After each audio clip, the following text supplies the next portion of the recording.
జీడిమెట్ల పారిశ్రామికవాడలో వేసవికాలం వచ్చిందంటే చాలు ఇక్కడి నుంచి ఏ అగ్ని ప్రమాదం సంభవిస్తుందని జీడిమెట్ల పరిసర ప్రాంత వాసులు బిక్కుబిక్కుమంటూ బతకాల్సిన పరిస్థితి ఏర్పడుతోంది. దూలపల్లిలోని ఓ ఫ్యాబ్రికేషన్ కంపెనీలో కంపెనీ పని నిమిత్తం వెల్డింగ్ చేస్తున్న సమయంలో నిప్పురవ్వలు ఎగిసిపడంతో కంపెనీలోని మెటీరియల్స్ కు అగ్ని ప్రమాదం సంభవించింది. అగ్ని ప్రమాదంని అంచనా వేసిన కంపెనీ సిబ్బంది చాకచక్యంతో మంటలను అదుపు చేసి కంపెనీని కాపాడారు. ఈ ఘటనలో కొంతమేర ఆస్తి నష్టం సంభవించింది. ఎలాంటి ప్రాణ నష్టం లేకపోవడంతో అంతా ఊపిరి పీల్చుకున్నారు. కాగా ఈ అగ్ని ప్రమాద ఘటనపై పోలీసులు దర్యాప్తు చేస్తున్నారు.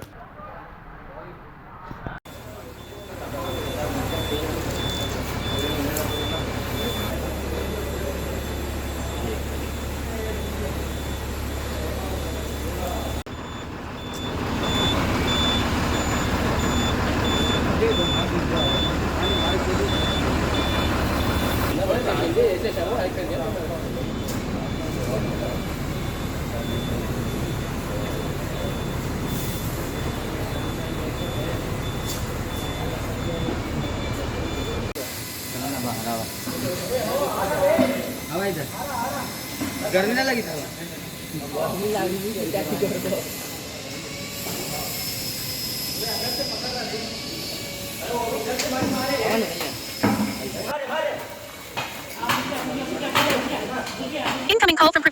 మరిన్ని అప్డేట్స్ కోసం మా ఛానల్ ని సబ్స్క్రైబ్ చేయండి.